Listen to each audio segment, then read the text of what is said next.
सफाई कर्मी के साथ साथ और 4-5 गो और मिल के तब मैले बड़न बात वो होता अकेला वो नहीं के मैं अकेले ओकरा से क्या मारी वो सब मिल के मैले वो भी आया ओकरा साथे लोग मिल के बोला रे माई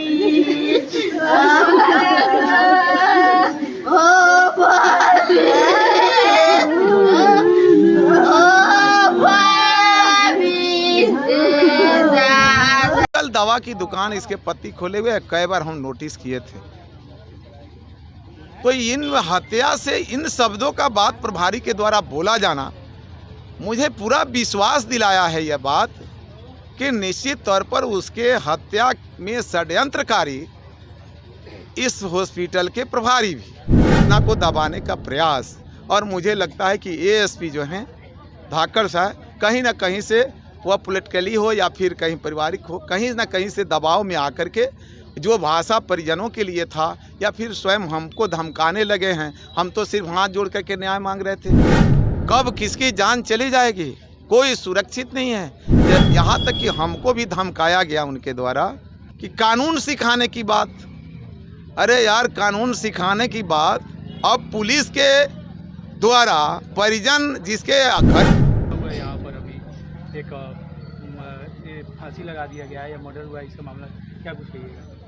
देखिए वह जिसकी हत्या हुई है वो हमारे संबंधी है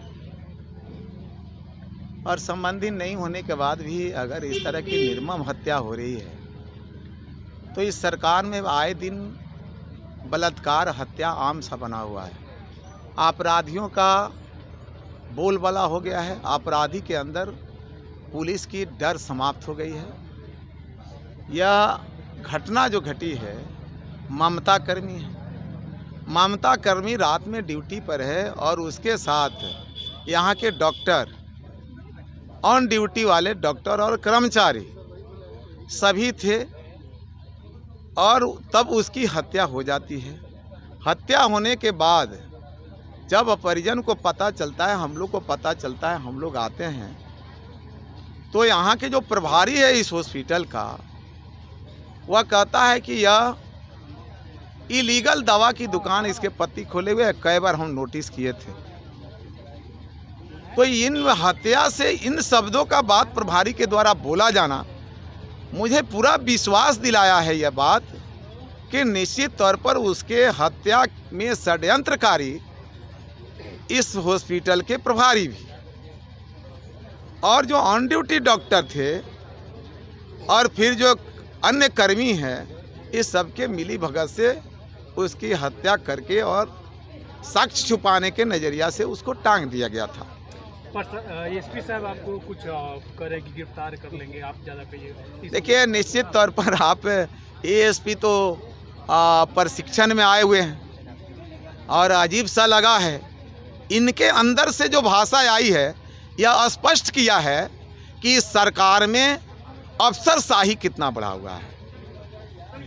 कारण कि यहाँ पर इस जिले के एसपी भी हैं।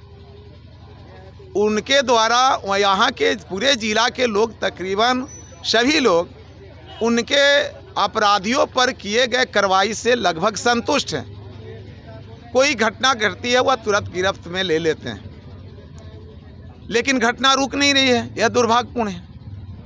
परंतु एएसपी जो आए थे शिवम धाकड़ की क्या नाम है परिजनों के साथ जिस तरह से दुर्व्यवहार अब बात करने का तरीका था मुझे लगता है कि यह तुगलक फरमानी था, हिटलर शाही था, अफसर शाही था। और निश्चित तौर पर जो परिवार के परिजन थे यहाँ तक कि हमको भी धमकाया गया उनके द्वारा आपको कानून सिखाने की बात कि कानून सिखाने की बात। अरे यार कानून सिखाने की बात अब पुलिस के द्वारा परिजन जिसके घर में हत्या हुआ हो और उस एएसपी के द्वारा कानून पूछा जाए कि यह कानून जानते हैं आप, कानून पढ़ाने की बात। तो पहले वो कानून पढ़ाना शुरू कर रहे हैं। आपराधिक से उनको कोई मतलब नहीं है। और हमको लगता है कि एएसपी साहब निश्चित तौर पर कहीं ना कहीं से प्रभावित हैं और ऐसे पदाधिकारी अगर बने रहे तो निश्चित तौर पर जो हत्यारे हैं उनका मनोबल बढ़ेगा और आम आवाम को न्याय नहीं मिल पाएगा। क्या घटना को दबाने के लिए आप नहीं, निश्चित तौर पर घटना को दबाने का प्रयास, और मुझे लगता है कि एएसपी जो हैं धाकड़ साहब कहीं ना कहीं से वह पॉलिटिकली हो या फिर कहीं पारिवारिक हो, कहीं ना कहीं से दबाव में आकर के जो भाषा परिजनों के लिए था या फिर स्वयं हमको धमकाने लगे हैं। हम तो सिर्फ हाथ जोड़ करके न्याय मांग रहे थे कि नहीं आप गिरफ्तार करिए, मारने वाले लोग सब यहीं बैठे हुए हैं। परिजन का कहना था, उसके पति का कहना था, हम कहे तत्काल आप उसको गिरफ्त में ले लीजिए और पूछताछ करिए और जांच के बाद कार्रवाई करिए या फिर एसपीडी ट्रायल करके चला करके। हमको तो लगता है कि उसका बलात्कार करके तब हत्या किया गया है, जो स्थिति बना हुआ है, जिस तरह टांगा गया है।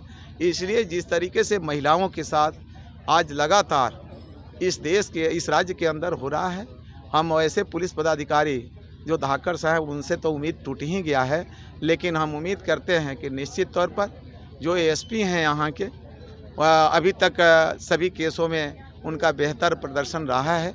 हमें उम्मीद है कि बहुत जल्द 24 घंटा के अंदर अगर अपराधी गिरफ्त में नहीं आता है, अपराधियों पर कार्रवाई नहीं होती है, एसपीडी ट्रायल चला करके कार्रवाई नहीं होती है और जो पोस्टमार्टम है वह एसआईटी गठित करके और ऑन वीडियोग्राफी उसका पोस्टमार्टम नहीं होता है, तो मुझे ज़रूर लगेगा कि कहीं ना कहीं इस मामले को दबाने का प्रयास है। तो पुनः लोकतांत्रिक तरीके से फिर जो है परिजन और हम सभी लोग आंदोलन पर उतरेंगे। क्या लगता है विधायक जी अफसरशाही पूरे बिहार में चल रहा है? अरे पूछना क्या है, अफसरशाही तो पूछना ही नहीं है। यह थका हुआ, हारा हुआ या मुख्यमंत्री नीतीश कुमार से यह बिहार संभल नहीं रहा है।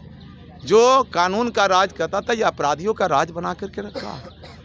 कब किसकी जान चली जाएगी कोई सुरक्षित नहीं है, चाहे मीडिया कर्मी हो, किसान हो, आम हो, व्यवसायी हो, या अब तो नौकरियों में आशा ममता डॉक्टर भी सुरक्षित नहीं है।